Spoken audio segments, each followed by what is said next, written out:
চিরচেনা চাঁদ কিছুক্ষণের জন্য ধারণ করবে রক্তিম বর্ণ। জ্যোতির্বিজ্ঞানীদের ভাষায় যাকে বলে ব্লাড মুন। গ্রিনিচ সময় বা ইউনিভার্সাল টাইম কোঅর্ডিনেট ইউটিসি অনুসারে ৭ সেপ্টেম্বর বিকেল ৩:২৫ বাংলাদেশ সময় রাত ১১টার পর থেকে দূষণমুক্ত স্থান থেকে উপভোগ করা যাবে এই ব্লাড মুন, যা স্থায়ী হবে প্রায় ৮২ মিনিট।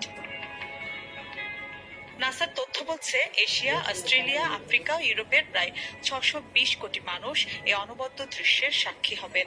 তবে আমেরিকা মহাদেশ থেকে দেখা যাবে না বিরল এই চন্দ্রগ্রহণ।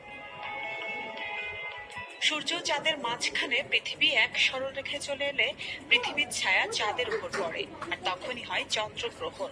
এ সময় সূর্য থেকে চাঁদে পৌঁছানো একমাত্র আলো পৃথিবীর বায়ুমণ্ডলের মধ্য দিয়ে প্রসারিত হয়, যার ফলে পৃথিবীর মানুষ চাঁদের লালচে বা রক্তিম চেহারা দেখতে পান। সবশেষ চলতি বছর মার্চে পূর্ণ চন্দ্রগ্রহণের সাক্ষী হয়েছিল বিশ্ব। মিলা খন্দকার, চ্যানেল 24।